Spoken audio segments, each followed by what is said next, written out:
Hello, everybody, and welcome to the 6th iteration of Rush Hour presented by Gold Rush GG, powered by Rival Esports. I'm James Bottom, hosting today. We got a slim crew here today. Unfortunately, Liquid and Movie couldn't make it. We've got Grant showing up. Grant, why don't you say hello? Hi, I'm Grant. I don't play Rocket League all that much. Where can people find you on Twitter? People can't find me on Twitter. You can search far and wide. He's not. You will never find him. Subin, welcome to the show. Oh, hey, everyone. All right, you can pause the music, Grant. I don't think we need music for this. Thank you. I can hear myself think now. That's so nice. And all you SoundCloud listeners out there, last time I checked, we had about 13 million listens on our last episode. Wow. I photoshopped that number. Only that much? Yeah, I photoshopped it, though. Down a little bit.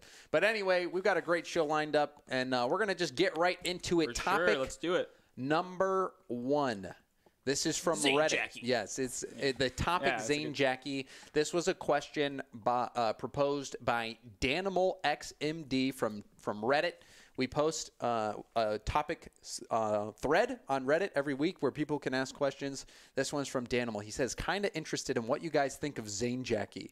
He has been shat on a ton here, myself included, and I know as a viewer and not really good at the game. I don't know what that means, but there has to be more other than he sucks. Also, you could expand on maybe players that have come and gone, what happens, wasted talents, potentials, maybe expand on polarizing players like that. So I think this is a good topic. We can touch on Zanejackey and then also some of the other players that have, come and gone. Yeah. Do you want to start? Yeah, for sure. I think when you're talking about a player like Zane, you can't ignore just the fact that he is almost entirely absent off of social media. I don't think that's important, really, for a good player, but it kind of says something about his personality in that he doesn't really want to put himself out there. We don't know that much about him, He doesn't really stream. He doesn't really tweet all that much. And if I'm going to extend that to him being on a roster, it's very possible that not only are we kind of looking over him, but other captains and players might be glossing over him when thinking about, hey, I want him for my team, Yeah, I mean, it's just one of those public perception things where everyone thinks Zanejackey isn't good. And I mean, you go back and look, Zane, he actually does really well in the passing game. Like, I've gone through and looked at a lot of Zane's plays, and he is a really good distributor. But I would agree. He just cannot shoot. He cannot shoot. He has missed so many shots. Yeah.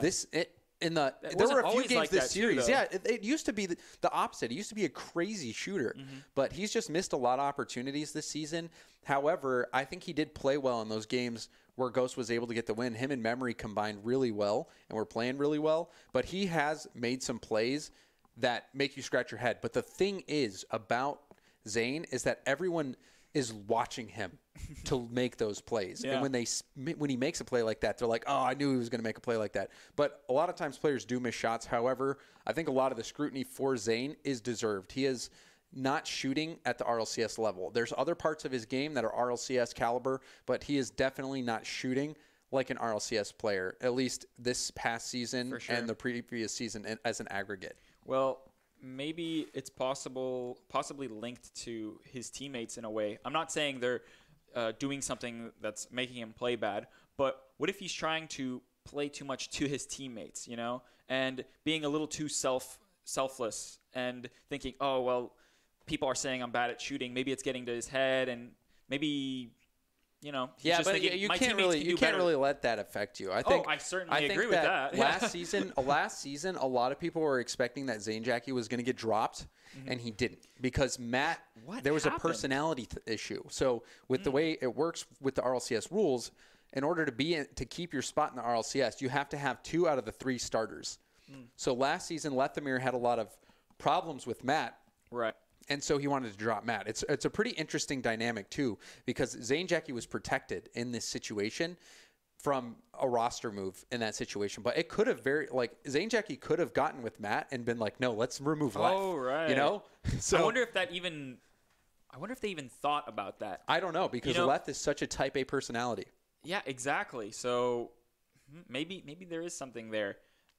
But as far as I think it would really suck for Zane if he got kicked. And I kind of empathize with his situation because I don't really know if people would want to team with him. I'm sure people would try. They probably. I don't think there would be any RLCS rosters that would give him a chance. I'm sure they'd let him try out, but I feel like the deck would be stacked against him. I still think can hang. Like playing in the RLCS, he finished top 6, helped Ghost retain their spot. He might be able to get on a rival series team, but I don't know what exactly his options would be. I think a lot of people that are outside of RLCS and even RLRS have what he has and can bring even more to the table. So I don't know why you would go with Zane over anyone else if you have the option of picking players of that caliber. Yeah. I think Zane's best bet is probably to look for players that are up and coming. I mean, kind of like what Karma did. Karma building Splice. Yeah, I exactly. think that I wouldn't be surprised to see Ghost make a move, especially because they already have that RLCS spot. They can pick up anybody they want, really. Like everyone is foaming at the mouth to get an RLCS spot, and we'll actually be talking about getting into RLCS versus play-ins and also getting picked up through a roster move. That's later. But I want to address the second part of the question, which was touching on some other players that have come and go. And one of the things I always like to think about are those major players that make you be like, what if? What if it was a little bit different? And the biggest one that comes to mind for me is Gambit. Gambit carried iBuyPower in the first split in Season 1. He was amazing and helped Cosmic dominate. And then when OverZero came in and was playing, he just completely took it over. Yeah, online it wasn't anything great. I think OverZero didn't even play on the online portion. I think it was still Gambit playing in the online portion. I can't remember. Well, it was so long ago. He played ago. all of the regular season. I don't think OverZero played a single real tournament game with them until the finals. Yes, yeah. Which is insane if you ask me to have won that. But Gambit, it really sucks that the opportunity kind of slipped past his fingers. But I don't think he sees it that way, considering he had to really take a step back for his health reasons. I mean, he couldn't deal with being on the stage, which is it's fine, man. Some people I had my own issues with anxiety and dealing with that shit, so I know that it can really mess you up. I think though for players like Gambit though that were once reveled as one of these amazing players, and they kind of had a dramatic downfall. I think a lot of the struggle for them to get back up is partially in their play and also partially in their mindset, because suddenly it's this person that is so used to winning, like Marky Duda. Yeah, there you go. They're so used to winning, so used to looking down onto other teams, and he's going, well, why aren't we winning?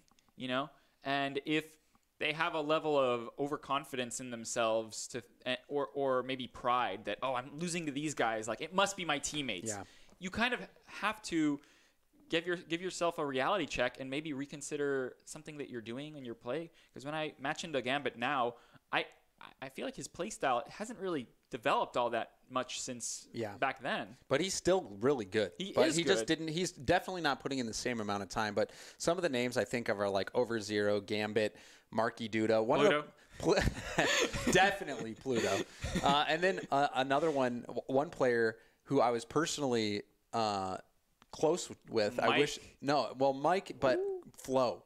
Flo was a player that I feel like he just gave up way too early. He was a sick player. I almost teamed with him. Yeah, he was nasty. I almost teamed with him when I teamed with Husky. We were considering Flo because Husky had good experiences with him, and it was a struggle to get Flo to get into Rocket League. So if it's like that, then you're not going to get anywhere. Yeah, that was one player I really wish I could have seen the cap of. But we're going to move on into the next topic. Thank you, Danimal, for that topic on Zane and other players. We're going to move into point system. Did you put this on here? Yes, I did. Tell us what it is. I think it's something that people don't really consider. And my thought behind the points in the game when you're playing Rocket League is that if Psyonix designs the point system to so you're talking. Let's be clear about which points you're talking about. The points in the game for scoring a goal or putting a shot on net. Okay, because I thought you were talking about points for your matchmaking value. No.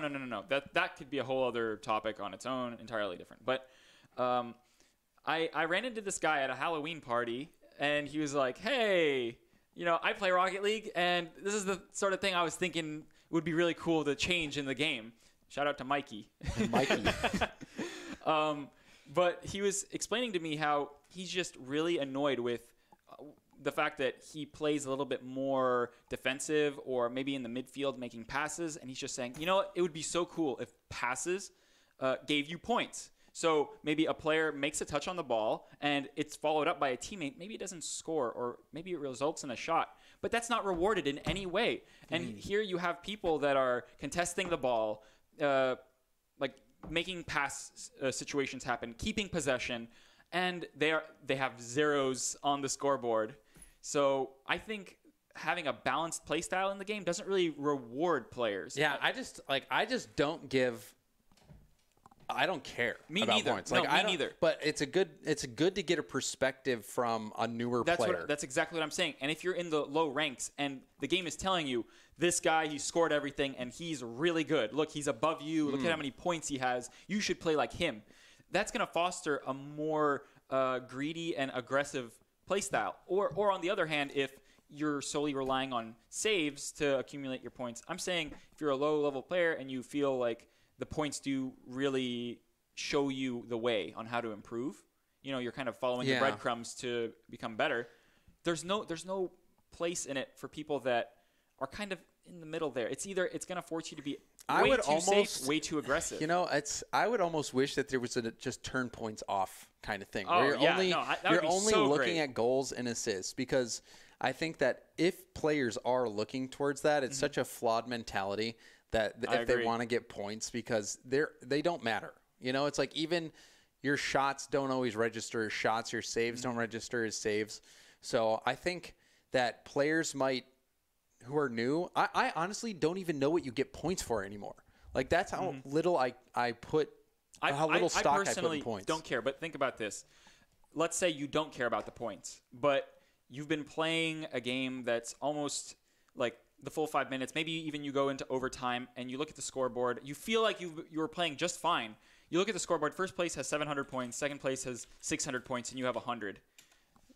It makes you think. Maybe you don't care about what it does for you, but it makes you kind of go and think, well, why do I have less points? You know, you need to have a bit of a reason for that. So I'm going to just read some of the points, and I think this is old because I think they got rid of a lot of points. They did change some stuff. So you used to get 100 points for a goal, 20 points for an aerial goal, 20 points for a backwards goal, 20 points for a bicycle goal. That's all different. 20 points for a long goal, 20 points for a turtle goal, 20 poins for a pool shot, 50 points for an overtime goal. It's all goal related. 25 for a hat trick, 50 for an assist, 50 for playmaker. The assist. Where's some stupid ones? So a center ball, a passed ball towards center of field. That's a good one. That's a good one. Clear ball, hit the ball away from your own goal, 20. Pretty good too. Aerial hit is 0. Aerial hit is so I think this is such a bad one, but I think they took that they out. zeroed it. So these are right. So they took points out for aerial hit. You no longer do that. They took points out for a bicycle hit. Someone They in the took comments points out for said that what do your teammates think or say about you when you have low points? And that brings up a good thing because they do definitely shit on you. Yeah, you might not care, and you might know, like, I'm confident in myself. I'm doing the right thing. But your teammates are going to go, well, why didn't we win? It's your fault, you know? And it's just going to create a negative environment. Even if you're playing what you think to be good Rocket League, your opinion is going to start shifting if everyone tells you you're doing things wrong. And I've won lots of games where I might be the highest rated player on my team in a matchmaking game, solo. So what kind of points do you think, like what kind of things would you want to give people points for that isn't already in the game? Well, I think like Mikey suggested, the pass. The pass. So I think that would make a huge difference. A hit that is first touched by one of your team members. Yes. The reason being is that most of the game is not goals. You know, a top-level game is only going to have maybe 1 or 2 goals, and that means whoever scored it is going to be number one for the most part. There's some instances where you have a really long game and there was only like 1 goal. It went to overtime. Then you're going to have a better picture of, well, who had more touches overall throughout the game and who had more helpful touches. Yeah. But I think that could make – that one little change could make a huge difference as far as so that's like probably the only thing that you would suggest is – I wouldn't want it to be a complete overhaul. That's not what I'm saying. But, I mean, I'd do away with it. So, yeah, a shot on goal gives you 10 points. So, there is a stat for center ball, which is pass the ball towards the center of the field. I feel like they should just take that out and just replace it with pass. because a center ball, if you hit it right to the other team, is actually not a good thing. What about contests too? Contests are most of the game at this point because everybody is so fast to doing that, and it doesn't give you any points at all. But it would be weird, right? If crashing into the ball. I mean, another player I think like one thing that you could do is the game could calculate a 150-50. Like if you're going and challenging a ball and you're both hitting it at the same time risky. And it goes more towards the other net. I don't really like that. And the reason being, oftentimes winning the 50-50 to go into that direction might not necessarily be better. Yeah, you don't know if it's a win, but it also is encouraging you to go and do 50-50. That's true. Right? That's true. And as long as it's described about going anywhere forward, I think that's a good place to start. Honestly, I think rather than putting it as win or lose a 50-50, because then that starts shifting player perception. I think having a 50-50 that kind of nullifies the direction of the ball, maybe it makes it go to the side of the field. That could be just you know what? a 50-50. You know what I just realized? There's no points for stealing boost. Oh, yeah. Like there's no even boost-related points. That's interesting. Isn't that kind of crazy? Like if you steal the enemy boost like 5 times, you should get some points. Like you should get like a thief point or something. I wonder if there's a way for them to implement a way of noticing when a player drives over a boost, it's not there, it's on their side, and then that awards the person that stole the boost. Yeah, like a deny, like they do that in some other games. In Dota, for instance, or League of Legends. Yeah, you should easily be able to do that. If you imagine that there's an invisible circle around the boost pad, and you get there, and just immediately less than 2 seconds afterward, the enemy team drives over it, you get the boost steal. I think we're geniuses. Exactly. I think Psyonix really.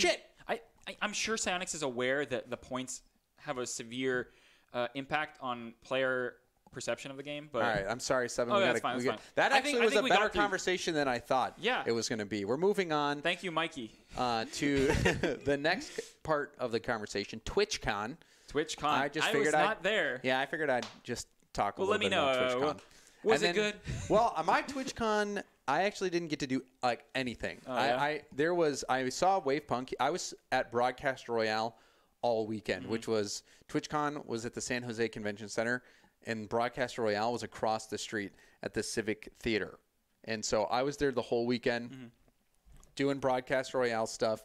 I got to see Wavepunk. He stopped by. Is he like a Rocket League player? Or? Yeah, he's a Rocket League player. Okay, cool. Might have seen him in matchmaking. I think it was Colores was there, Colores, and then Nips stopped by. There were some people who stopped by, but I got to meet my favorite Rust streamers, which was dope. Oh, I know you're into Rust. I am super into Rust, and I got to meet H-June, Suspect. Is that the game with like the Coconut wieners everywhere? I don't understand why everybody, when they hear about Rust, they just think about the penises. What other game has that? Conan. Conan? Do you play Conan? No. Oh, well. I play Rust, but I play it with the pixelated bits. So okay. It's PG-13. But you got the Japanese version? Yeah, there was a chance where we might have been able to do something with Rocket League at TwitchCon this year, but unfortunately, everyone wasn't going. There was like no pro Rocket League players that wanted to go to TwitchCon because it was before the RLCS. Oh. And then also, of course, so the Rival Series people wanted to practice for the promotion tournament. So yeah, it's just unfortunate timing. I want to see Rocket League stuff at TwitchCon. It's so crazy because the first time Rocket League was around during a TwitchCon, it was actually at the first TwitchCon. I remember I was one of the first people to like meet Sad Jr. and Kronovi in person. It was a 2015 TwitchCon in San Francisco. I think that was Quinn's first gig too. TwitchCon. Oh yeah. Was that the one where? Wait, no. That might have been. Was it that one? It was. Yeah, I think so. I think TwitchCon was the first one. No. It was the second one for sure. Okay, all right. The first one, all they had for Rocket League was it was a show match between Kronovi and Sad Jr. and like PJ Salt and someone else. It was like a celebrity show match. Yeah, it was. Well, I was super hyped because I'm like, that's Kronovi, guys. You guys know who that is, and everybody else was like, oh. That's an interesting game. I wish we'd do more with Rocket League. It's just unfortunately RLCS is always on during TwitchCon. So like I don't know if we'll ever get to do something at TwitchCon with Rocket League, which is a shame. Yeah. Never say never. But the numbers are looking good. Squishy is getting over 2K viewers now, and he's tweeted out that he had more than 1,500 subs, I believe. Is that a lot? That is a lot. Okay, great. Or 2,500, I think he might have even said. I'll look at chat. Somebody's going to know. Well, I mean, he's one of the biggest Rocket League streamers. How much is that compared to, say, Rainbow Six Siege? I don't know. I'll have to go back and look. But it's a good sign. But I remember, though, back in the days, Kronovi would pull in like 2 to 4. 2 to 4 what? K. Oh. Viewers. Just okay. Justin's also getting a lot now. Yeah. Justin's also getting a lot now. Yeah. But I want to. Squishy has 4,000. Are you kidding me? Wow. That's a number. No, that's a lie. Why does Gimmick's name say Gummick? Is that really Gimmick? Oh yeah, it's got the little check mark. What on earth? Why does Gimmick spell his name like a dummy?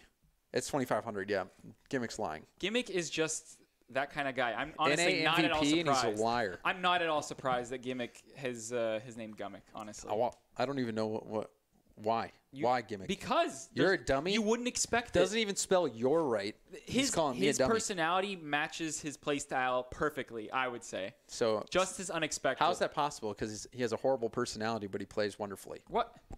Have you seen him play? Like, Gimmick? Yeah, you don't know what he's gonna do and why. So he's just a wild. He's a wild card. He is a complete wild card. Whenever I watch, I'm like, what are you doing? It worked, but like, how did your mind find the maze path to like this result? Like, this is ridiculous. Dude, did you? One thing that is crazy. I'm getting a little off topic, but the shots that Gimmick was doing. Did you see like against EG? Yeah, it's like he was just styling the whole time. Why? Like, styling the whole time, and he does that even at Universal Open.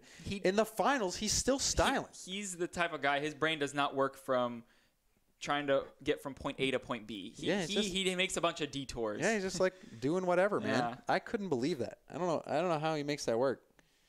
What are you saying, style? I use arrow left. Yeah, you use arrow left when you don't have to use arrow left. If you go and watch Gimmick, you look at your plays, you're using that button a lot more than normal people. Okay, wait, Gimmick's in here. Why do you reverse backwards on kickoff to go for boost? Why do you do that? You're going to make him type out a response? Yes. No. All right, well, we'll move on. He's probably on He'll mobile. finish his essay. Why don't you write this short story for me in chat? Tell us about your life. Yeah, jeez. Why does it matter if I don't have to be? There you go. That's the type of response I would expect.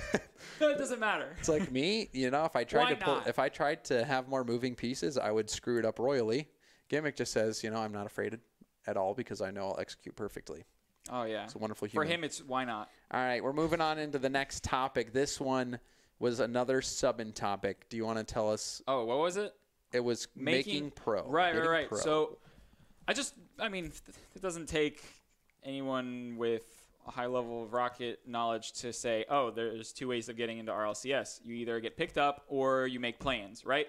So I was just wondering which one is best for and what this type is of I love this question. What type of people, what type of players would pick one over the other? Because I know for myself, if I could pick making it into the play-ins. Yeah, I think 100%. everybody would want that. The glory of it, right? Yeah. You're going to always be the underdog in that situation, and you're going to have so many fans behind you. There's no one can question you. But the reason why I would pick play-ins, I don't really think I would pick it, but I could only see myself making play-ins is because I'm a captain. Like, I feel like I enjoy being the captain on a team a lot more. How am I going to get picked up in an RLCS team and told, hey, you're the captain of Ghost now. Lethamir, he decided he's done with Rocket League. Bye-bye. And, like, it doesn't type work that A, way. man. You want your own team. Grant, you've been quiet this whole show.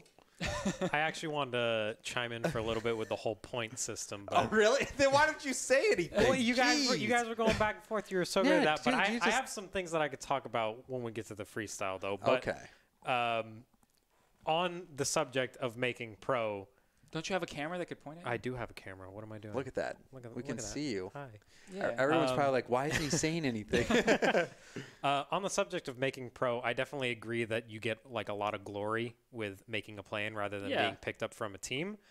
But being picked up on a team has like a lot more benefits where you're being integrated into kind of like an organization almost already. So there's a lot less buildup and a lot less work that you have to put in. And a lot less anxiety. Yeah, over a lot the less situation. anxiety. You just look at Chicago. I think Chicago's the best example of making it in as a sub versus the play-in, because Chicago got close on the Prime play-ins, example. couldn't make it in through the play-ins, and gets picked up in the RLCS, and he's doing amazing. Yeah.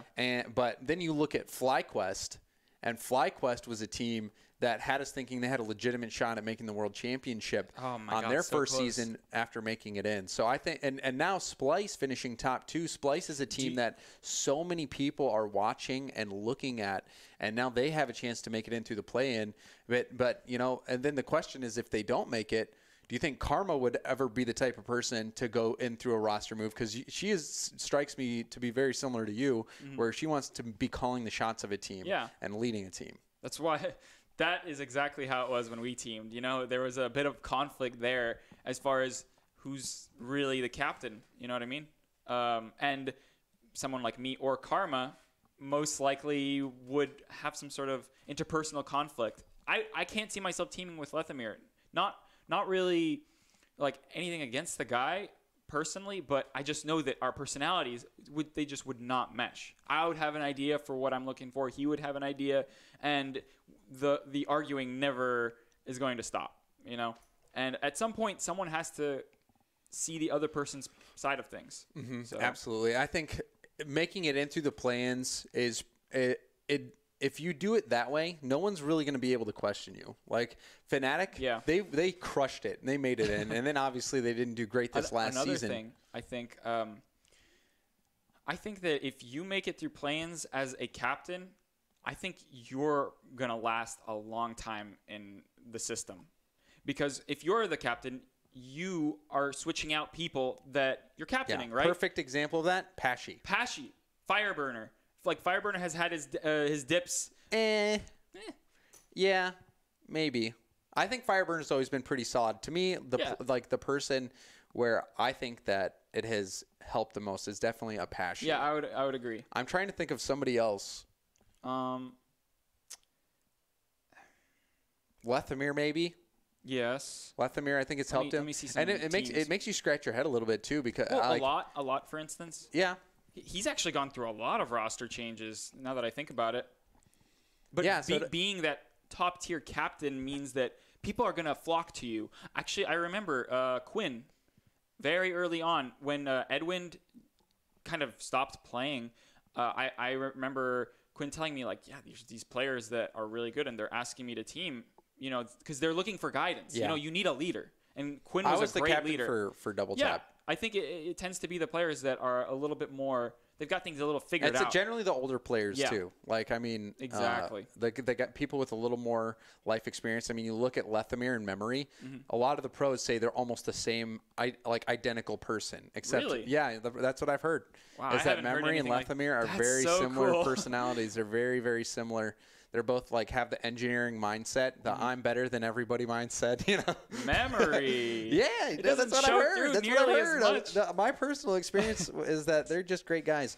But I've heard some people say that, very, very type A personality for Lethamyr, but he's got that age on Memory. Pluto saying Quinn was a really good team leader. And there you go. A lot of people criticized how Quinn played, but you know. But sometimes being IGLing is something that's underrated. You know, that too. Like even in Rocket League, there's a degree of in-game leading. IGL means in-game leading if you're a noob. And one of the games where it's so popular means if you're new. It's like Counter-Strike, IGL, like play calling probably the most important player on the team. Yeah. Even if you're a crap player, if you're a great caller, then you can win some games for your teams. I think it's also important to talk about in terms of IGLing, especially in something like Counter-Strike. It's exhausting doing that. Yeah. And trying to reliably do that. And I think that you've talked with me a little bit before about how the people who usually in-game lead in games like Counter-Strike usually don't perform that well. Yeah, they have too much on their mind. Yeah, they have too much on their mind. And I think the difference between Rocket League in-game leading and like Counter-Strike in-game leading is there's a lot less strategy involved. Yeah. And being a good leader in Rocket League is going to also be about keeping your team in the right mindset. Do you think that takes away from their skill a little bit? Like I think it makes their skill not as important. If you have a team leader that is really good at keeping the mental game of the team high, then it's okay if they're not as talented of a player. Because then if you have a really talented in-game leader, but they're toxic and they're like, and they're what kind of leader is that? Yeah, then they're going to get knocked out. And I mean, even then, it's like you can get into the mind, you can get into the head of your own team that way. But I mean, we got a little sidetracked, but I think making pro, I would always go into play-ins. That's kind of where I wanted to think about it. Yeah. Well, what kind of person would prefer one or the other? And if you're not a captain, maybe you want to impress the captain. If you're just a stellar talent, then you want to make it into a roster change. Make friends with Fireburner. Make friends with Pashy. That's how you do it. I wouldn't do it with Fireburner because I feel like NRG's got their roster set for for a little while. Forever? I don't know. Yeah. So anyway, that's it for that topic. Making pro. What's a better way to do it? Through a roster move or through making it in through the play-ins. That's our thoughts on that. But we're going to move in to the next segment where we talk about CJ. This was a Reddit topic request by Silthrim. I hope I said that right. He says, talk about what CJ said in Johnny Boy's interview regarding Chiefs being the best team in the world, but only if they get their shit together. How possible is that? No. I know they're good, but can they really rival Dignitas? I have a lot to say to this. All right, what do you got to say? I've played, Chiefs is already in Las Vegas, and they've been there for the past few days, and I have gotten matched up against them, and we've played, I think, 4 times. In threes? In threes. And, no, 3 times with, I was queuing with teammates, and 1 time I was just solo queuing into them. We won 2 times, 4-0. We lost 1, and it was really close. And then the last one, obviously, I lost because it was you're solo queuing. And they are rushing themselves just in general. I think they're really feeling the pressure of. Well, I mean, they started to go up, right? Like they're starting to finally place a little bit better. I'm pretty sure they finished 5-6. This past season. Let me check. I don't know how they played in league play, but I can tell you how they're playing now, and it's not looking good, honestly. I would be impressed if they took a series. Yeah, so I mean, they finished 5th, 6th this past season, and you know that they're expecting a lot from themselves. 5-6, honestly, it's too much. Even pressure. Tainted Minds took them down, and even if they. What did CJ say? I didn't listen to the interview, so I'm only going on by what Silthrim says.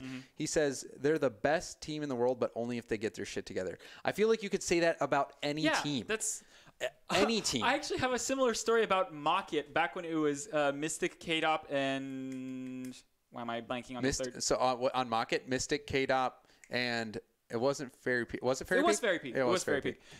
Back then, I was actually also matching up against them because all these teams, when they come in for LAN, they queue on West servers. So who are they going to find? They're going to find me and my team practicing. And we were actually destroying them. And, we were actually destroying them.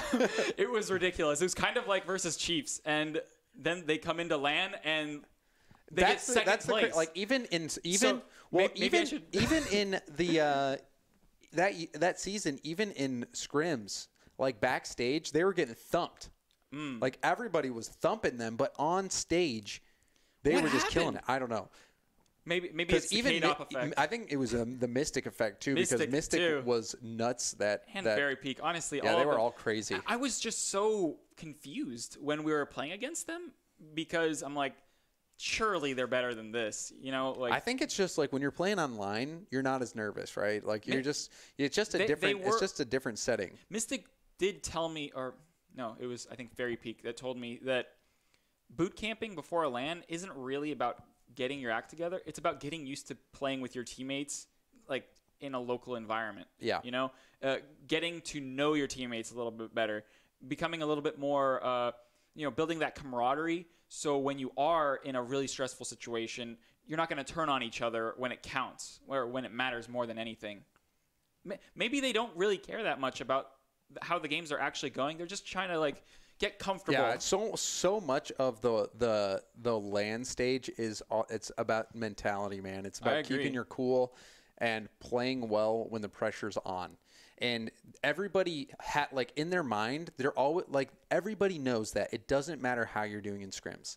It doesn't matter how you have been doing leading into the event. It's how you play when you're on the stage that matters. So if a team is struggling and they're struggling in scrims and they've been struggling all week, like that, they're on the stage. The playing field is leveled. It's all about how they're playing then and there. Exact moment. So, and I mean, we've seen that from teams over and over the history of the RLCS, teams that didn't look great coming into it, but there's some kind of magic that happens when they're on stage. I mean, the first ever World Championship. Oh my God, I was there. iBuyPower Cosmic. Yeah, that was the most storybook ending. I was in like, RLCS. it's happening. I remember sitting in the seats in the audience, and I was like, it's happening. Of course. Kronovi. Of course, Flipside. Yeah, dude. Of course. Dude, There's no other way. That was like such a great foreshadowing of Rocket League, like the success that the game would experience, getting to see what and one big shout out too to Cloud Fuel, who, like, through Rocket League Central, the storyline going into the World Championship was there for the Flipside versus Cosmic. Had there been no esports scene in the community before that, it wouldn't have mattered. You know what sucked? Flipside lost 2 Premier Tournament finals with RLC Pro League and RLCS Season 1 back-to-back. I feel for Mike Rules. He never got his chance. Mike Rules never did get that. I have a Mike Rules jersey. I have one from the event. I won it in a rock, paper, scissors game. Oh, I remember, yeah. But, yeah, that's definitely a bummer. However, Cookser, he stayed with it. Got the W. So did Markey. That's what's interesting about Cookser. He kind of made it through the fact that he's not a captain. I think we should have a whole segment on the history of Cookser and, like, just talking about stuff, because I have a lot to say about Cooks. Maybe we'll do that next week. That's it for this topic. Thank you, Silthrim, for posting that to the subreddit. We're going to be moving on in to the freestyle. If you are just tuning in for the first time ever, the freestyle is a block of time. Oh, wait, no, this is Dark Horses. I'm an idiot. Dark Horses. All right, LOL. Rewind. Well, this is, I got the order wrong. This was a question by Chief Popaloo from Reddit. He says, would love to hear you guys' thoughts on the Dark Horse on teams or players for LAN Vegas. So it doesn't necessarily have to be a team. I mean, let's just do a thing where we say which team we think the Dark Horse team is, and then players. For me, I definitely think a Dark Horse team is going to be I mean, this one's good. Like, I feel like I want to say Tainted Minds, or I want to say PSG. That's exactly what I was thinking. Like, those are definitely the two that, because Tainted Minds, they dethroned Chiefs, but how much of it is Chiefs not playing up to their potential, and how much of it is Chiefs or Tainted Minds playing well? Yeah. And CJ hit some incredible shots. It takes a lot to dethrone the champions. It takes a lot. It's the mental, the mental barrier of beating the champs. So if they've already done that for their region, the rest of the regions are next. So who knows? And do you remember the Tainted Minds Envy series? Tainted Minds had the series in the bag. Oh, my God. They had it in the bag. Yeah. And they let it slip through their fingers.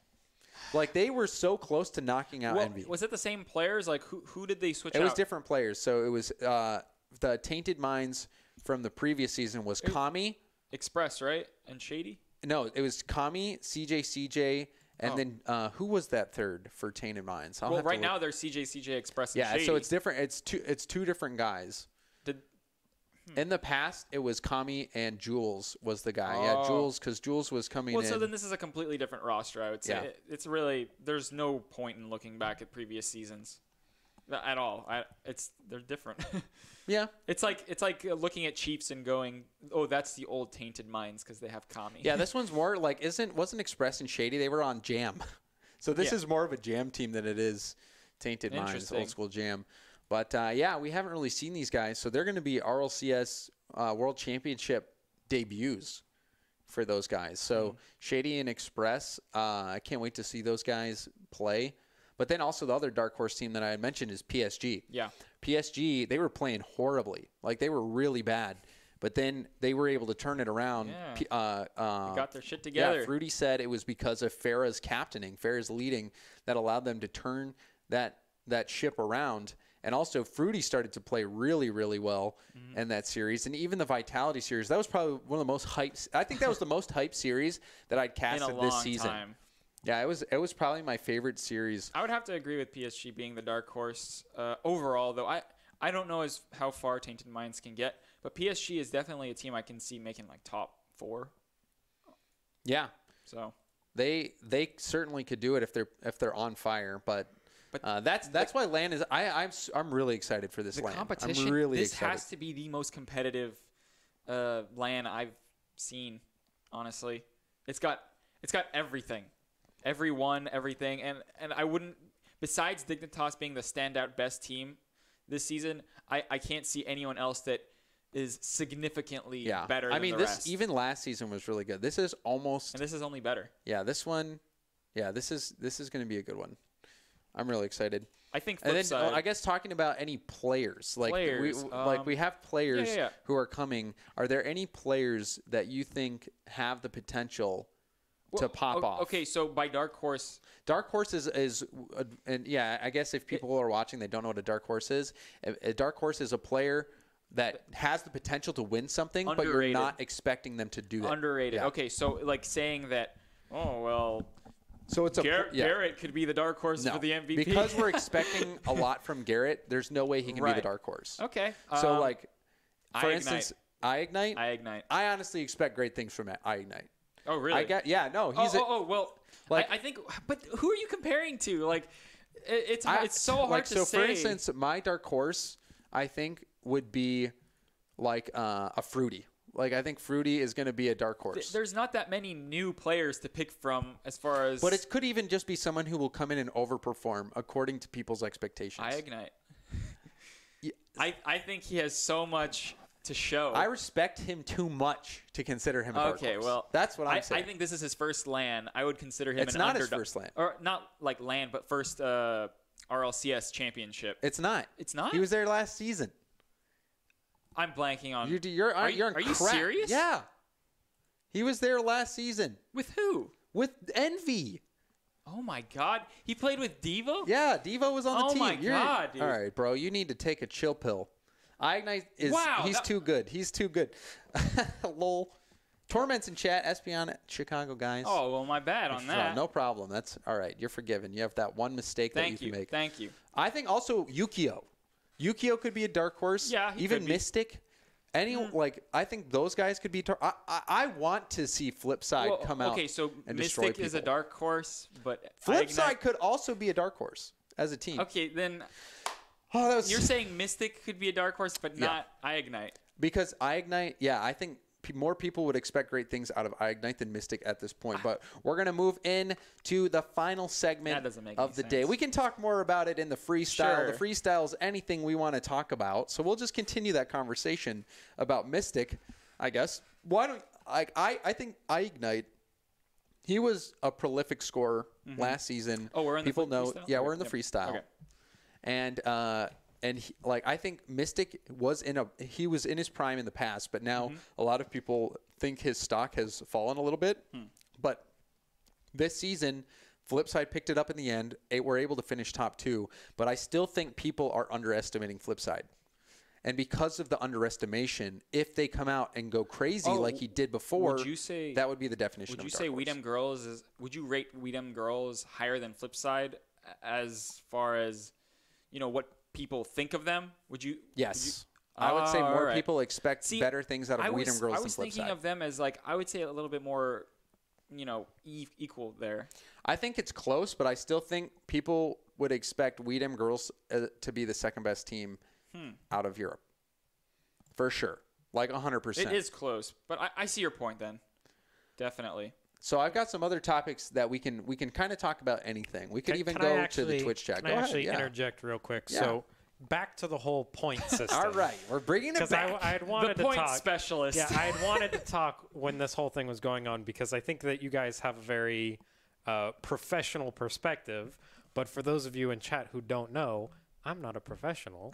I'm not very good at the game. What's your rank? I was ranked gold 3 in singles in season 2, and that's it. All right, there you go. Yeah, that's a long ass time ago. Yes. So points play a very important role. There are 3 things that I want to talk about. Points play a very important role in new player development. And that's what we were talking about. And a lot of you guys were saying, and I was seeing in chat, a lot of them were like, just get rid of points. Points don't matter.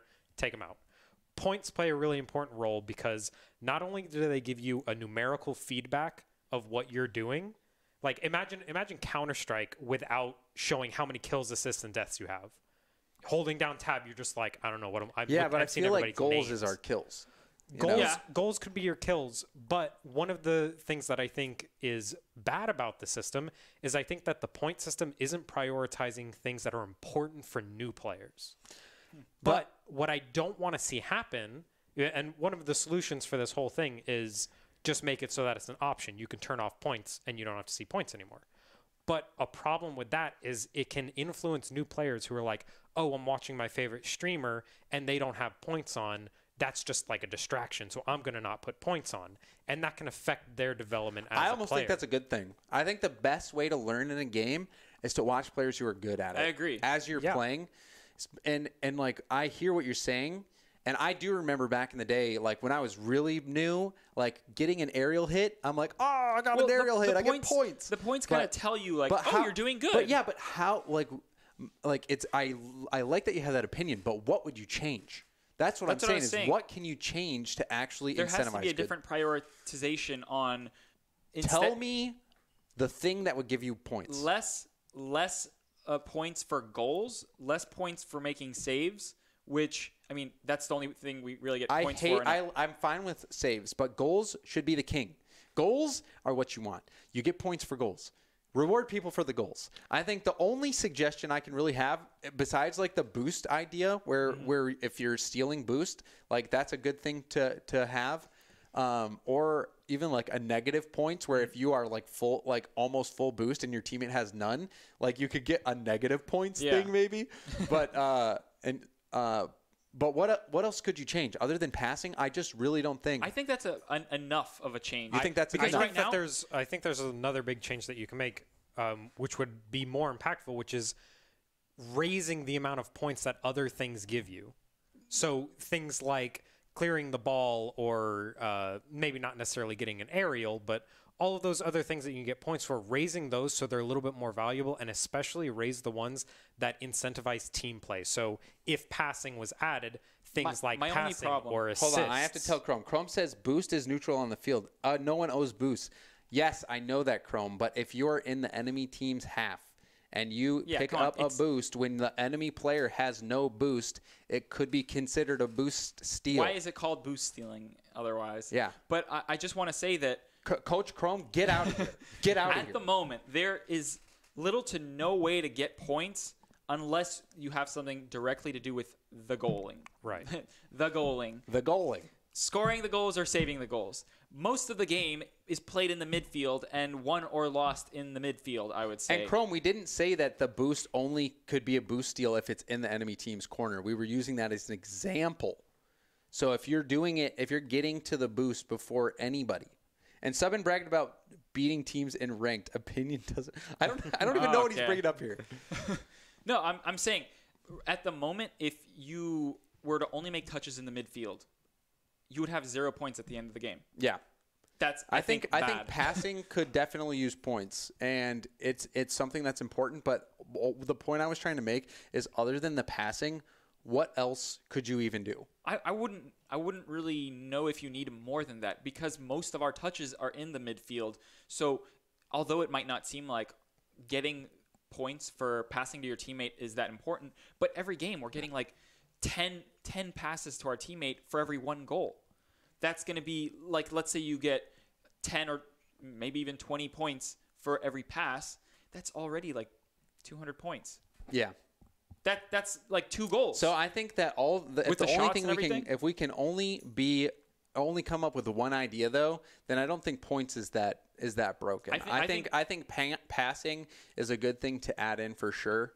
I think that would definitely incentivize new players to do that. Or if you can hit it the ball and it goes to the next hit is your teammate, and it's within a 2-second time window, then or 2 or 3 second time window, then it counts as a pass. I think you might be underestimating just how many points we could get from simple like possession passes that way though, because you make so many more passes than goals. Yeah, so. And it would have to.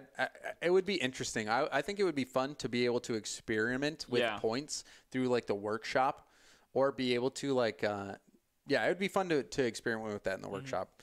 I think there's definitely a lot that could be done with points, but it would just take some experimentation.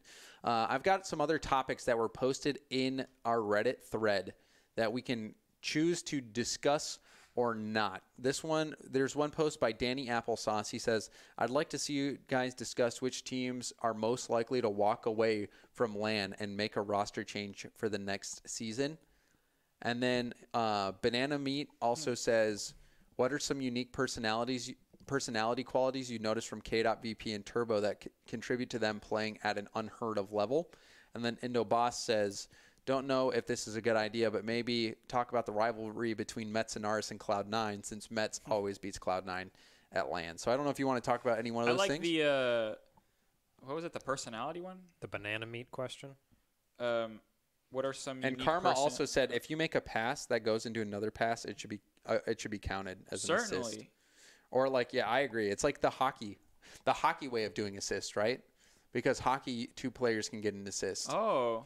I'm pretty sure. I wasn't aware of that. Yeah. That's interesting. Yeah, I would like that at least. But I like the unique personality qualities concerning K-Dot, Violent Panda, and Turbo. I think there's a couple things that they all have, and that's their willingness to put faith in their teammates. That's not a small thing.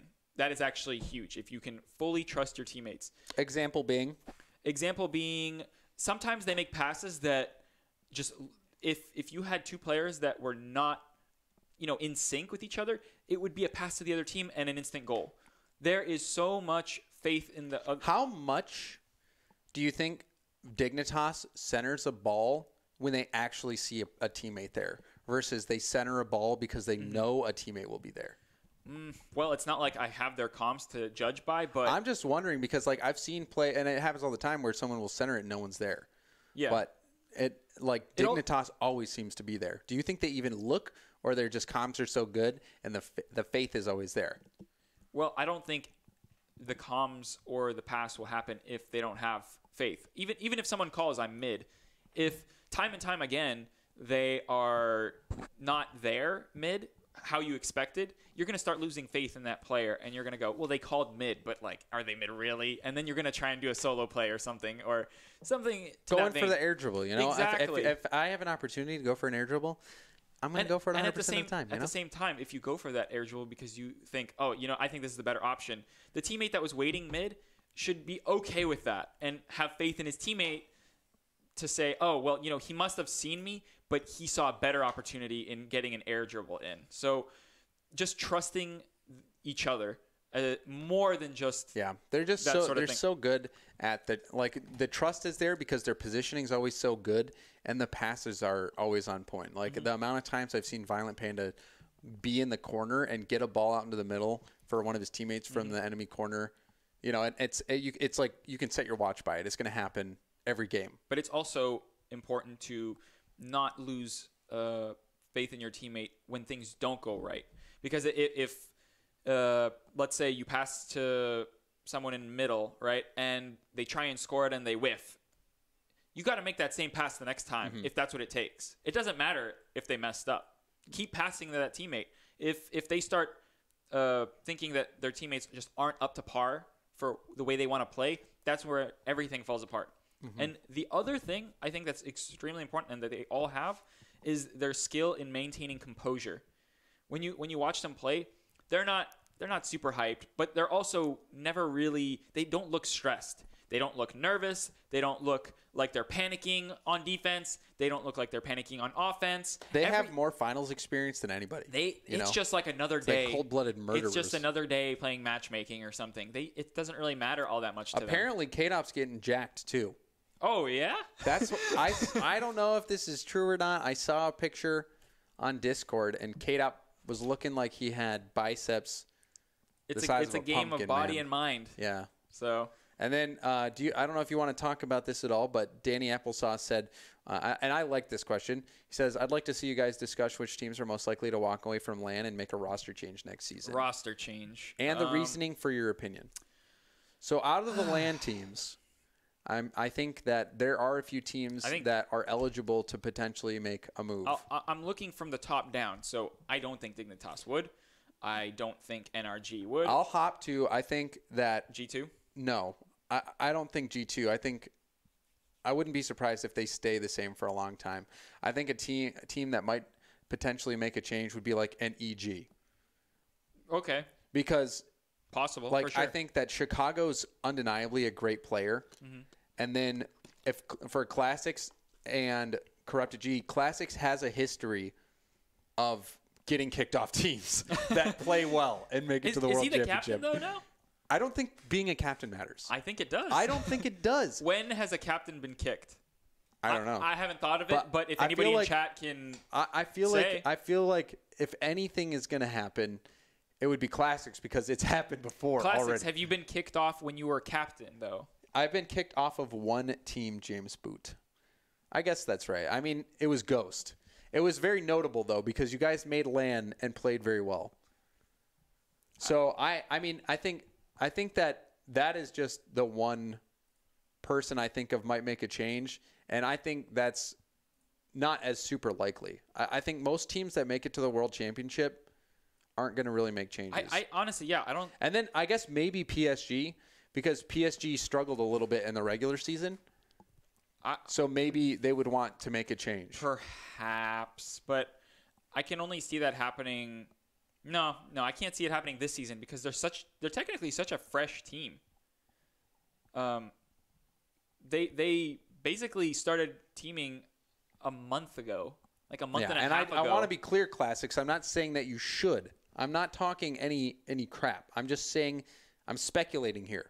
I'm speculating based on looking at all the rosters. Yeah. So please don't hate me. The only reason I could see G2 like perhaps dropping who would they drop? Rizzo? Rizzo, mainly because time and time again it just looks like Kronovi and Rizzo fight for the ball sometimes. Yeah, but they still win, man. They're just winning. It's the strangest thing. They're winning though. I think they're a great team, and maybe for their play styles, it's just that much harder to maintain their top level of play because it doesn't come as naturally as it does for other teams. I wouldn't say that they're what's kind of naturally crazy synergistic. Too is maybe Cloud9 and Torment. Like, oh, do you think Cloud9 would try to make a big move? Like, imagine if a Cloud9 tries to pull in another big player, like maybe JNaps or. I could see JNaps. And you know one thing that we haven't seen yet either is we haven't seen a cross-region snipe. That's not worth it. Imagine like a Cloud9 getting a cool. K-Dop. That'd be so cool. Can you imagine Kate and I love Torment, but imagine Squishy, Gimmick, and K-Dop all on one team. You don't like that? No, I think K-Dop and Gimmick both have a kind of a similar aggressive play style. And Chrome, I know that Torment is insane. We're just thinking fancifully right now. We're just speculating. Wow, Moopy is in here talking shit because he's finally not Moopy here. Can't make the show, but he can.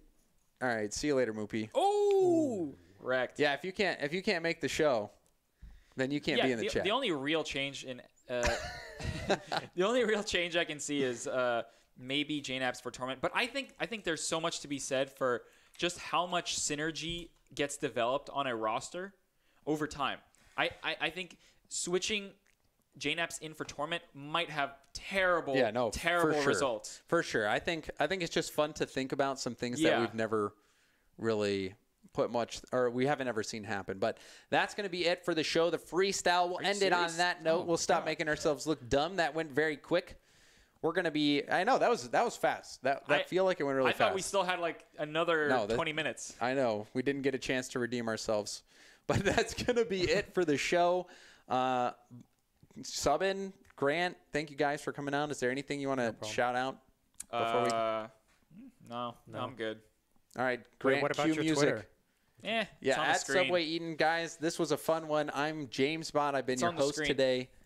Hopefully, you guys enjoyed the show, and we'll be back maybe next week, 7:30 Pacific. That's where we aim to start every single time. On behalf of Gold Rush and Rival Esports, thank you guys for listening. We'll see you next week.